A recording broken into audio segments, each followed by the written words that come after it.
A partir de agora, pela Rádio Brasil Espírita, Causos e Contos Espíritas. Apresentação Roberta Zagueto.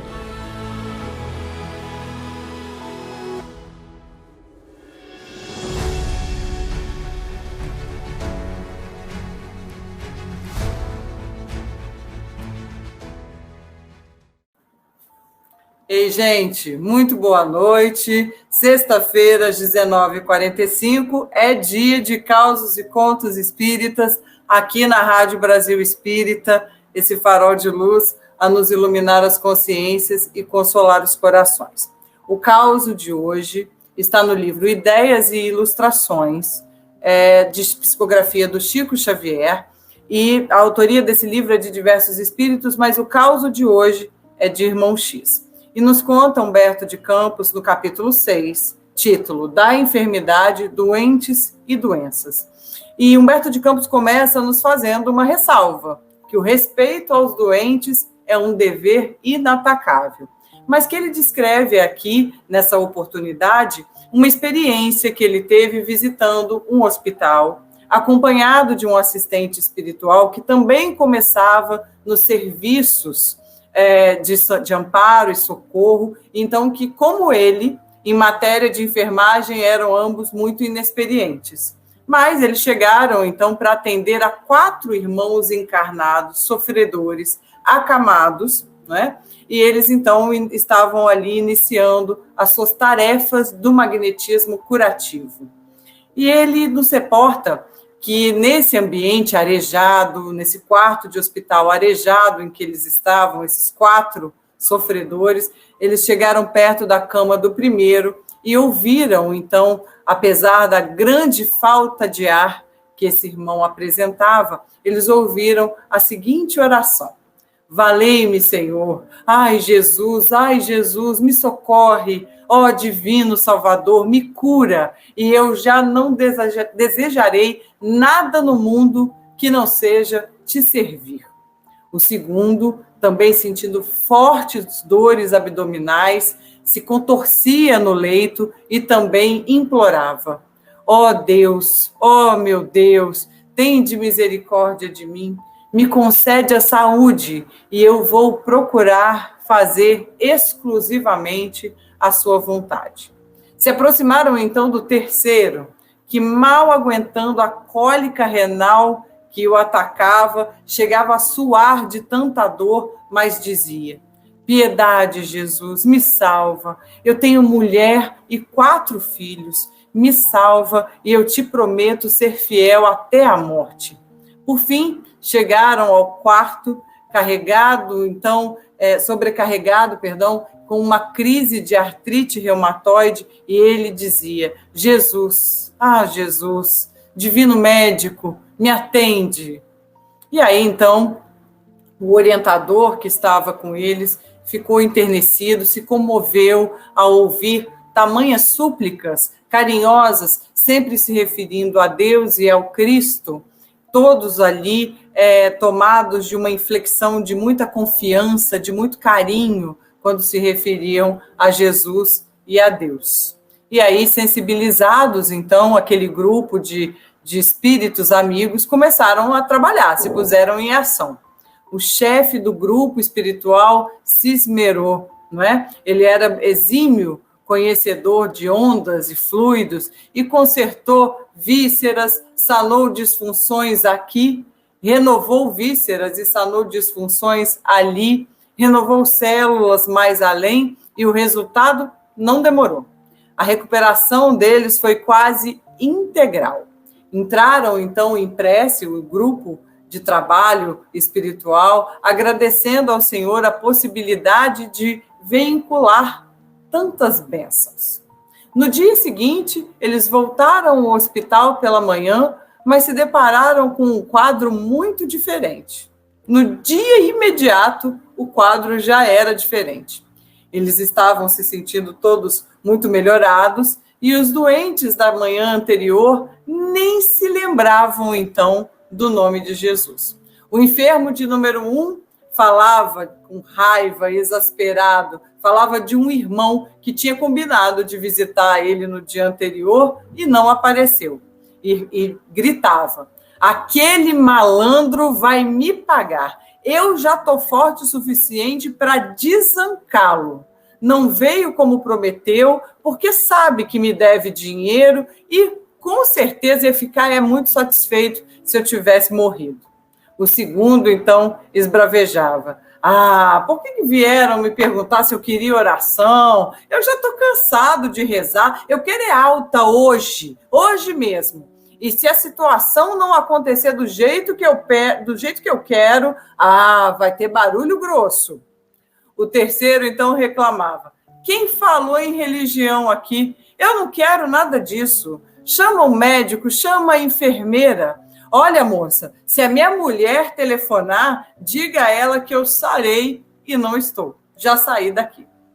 O doente de número 4, então, gritava para uma jovem que tinha trazido o seu lanche da manhã: sai da minha frente com o seu café requentado antes que eu bata com esse bule na sua cara.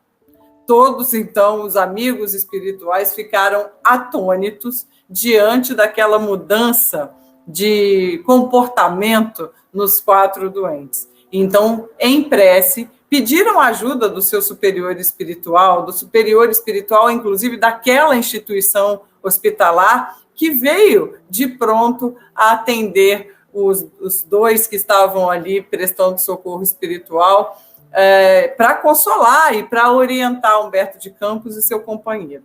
E após, então, ouvir a exposição dos 2, o mentor disse que realmente aquelas bênçãos tinham sido antecipadas. Aquela melhora que eles propiciaram tinham chegado cedo demais. E disse o seguinte: sim, vocês cometeram um pequeno engano. Os nossos irmãos ainda não se acham habilitados para o retorno à saúde com o êxito desejável. É imprescindível baixar a taxa das melhoras efetuadas. E, sem demora, aquele superior colocou ali, podou algumas energias, diminuiu alguns recursos, interferiu em determinados centros orgânicos e, com grande surpresa daquele grupo socorrista, os irmãos enfermos, com ligeiras alterações para melhorias, foram restituídos ao estado anterior para que não lhes viesse ocorrer coisa pior. Depois desse capítulo, tem 2 trovinhas muito interessantes. A primeira, de Sabino Batista, que diz assim: as penas chegam depressa e vão-se devagarzinho, pois somos sempre nós mesmos quem lhes prepara o caminho. E a segunda frase, muito bonita, é de Bezerra de Menezes, que nos diz o seguinte: não há cura para as nossas doenças da alma quando a nossa alma não se rende ao impositivo de recuperar a si mesma. Essa frase é de Bezerra de Menezes. Emmanuel também nos traz no livro Fonte Viva observações muito interessantes sobre esse texto que a gente acabou de conhecer aqui, de Humberto de Campos. No capítulo 86, Emmanuel começa o texto com o título numa pergunta: estás doente? Tem uma frase logo depois de Tiago, que diz o seguinte: e a oração da fé salvará o doente, e o Senhor o levantará. Está em Tiago, capítulo 5, versículo 15. E Emmanuel nos diz o seguinte: todas as criaturas humanas adoecem. Todavia, são raros aqueles que cogitam da cura real. Se te encontras enfermo, não acredites que a ação medicamentosa, através da boca e dos poros, te possa restaurar integralmente. O comprimido ajuda, a injeção melhora, entretanto, não te esqueças de que os verdadeiros males procedem do coração. A mente é fonte criadora. A vida, pouco a pouco, plasma em torno dos teus passos aquilo que desejas. De que vale a medicação exterior se prossegues triste, acabrunhado ou insubmisso? De outras vezes, pede socorro dos médicos humanos ou de benfeitores espirituais, mas ao surgirem as primeiras melhoras, abandonas o remédio ou o conselho salutar e voltas aos mesmos abusos que te conduziram à enfermidade, exatamente como os nossos irmãos do caso do Humberto de Campos. Como regenerar a saúde se perdes longas horas na posição da cólera ou do desânimo? A indignação rara, quando justa e construtiva, no interesse geral, é sempre um bem, quando sabemos orientá-la em serviços de elevação. Contudo, a indignação diária, a propósito de tudo, de todos e de nós mesmos, é um hábito pernicioso de consequências imprevisíveis. O desalento, por sua vez, é clima anestesiante que entorpece e destrói. E que falar, então, da maledicência e da inutilidade, com as quais desprendes tempo valioso e longo em conversação infrutífera, extinguindo as tuas forças. Que gênio milagroso te doará equilíbrio orgânico se não sabes calar, nem desculpar, se não ajudas, se não compreendes, se não te humilhas para os desígnios superiores, nem procuras a harmonia com os homens. Por mais se apressem socorristas da terra e do plano espiritual em teu favor, devoras as próprias energias, vítima imprevidente do suicídio indireto. Se estás doente, meu amigo, acima de qualquer medicação, aprende a orar e a entender, a auxiliar e a preparar o coração para a grande mudança. Desapega-te dos bens transitórios que te foram emprestados pelo poder divino, de acordo com a lei de uso, e lembra-te de que serás agora ou depois conduzido à vida maior, onde encontramos sempre a própria consciência. Foge à brutalidade, enriquece os teus fatores de simpatia pessoal pela prática do amor fraterno e busca a intimidade com sabedoria pelo estudo e pela meditação.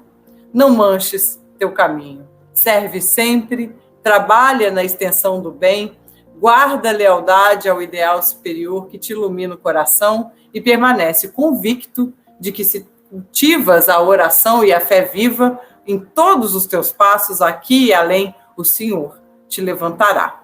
Muito interessante esse texto do Emmanuel, assim como do Humberto de Campos, que nos lembram que todas as criaturas humanas adoecem.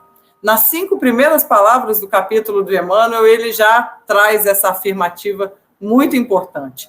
Todos, sem exceção, adoecemos. Seja fisicamente, seja psicologicamente, seja espiritualmente. Vale lembrar também, meus queridos amigos, que o orgulho e o egoísmo, que é sempre basicamente o que nos impede de amar, são características de um espírito adoecido, né? Espírito adoecido que todos nós somos ainda, segundo a afirmativa que abre o próprio capítulo de Emmanuel. Já nos iguala a todos e coloca todo mundo no mesmo barco.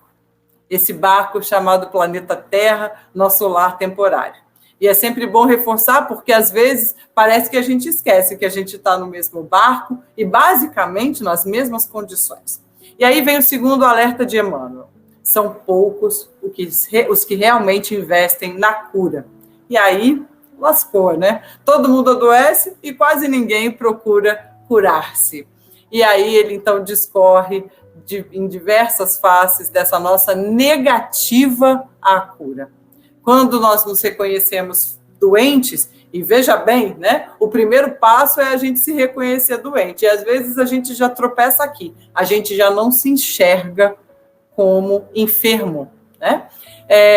Mas quando a gente percebe, a gente busca ajuda, e aí as mais variadas ajudas que a gente pode recorrer. Exames médicos, terapias, preces, passes, tratamentos espirituais. A gente passa aperto e fica pianinho, né? Bonitinho, fazendo prece, culto do lar, vigiando o pensamento. Mas aí basta a gente melhorar um pouquinho que começa a degringolar tudo.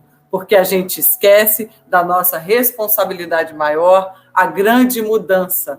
Essa mudança, então, de comportamento íntimo, essa reforma íntima que Emmanuel também chama a atenção aqui no seu texto. Bom, era isso que eu tinha preparado para a nossa sexta-feira. Se estás doente, meu amigo, vamos procurar a cura definitiva, que é a nossa mudança definitiva de comportamento. Um grande beijo, gente. Até a próxima sexta-feira.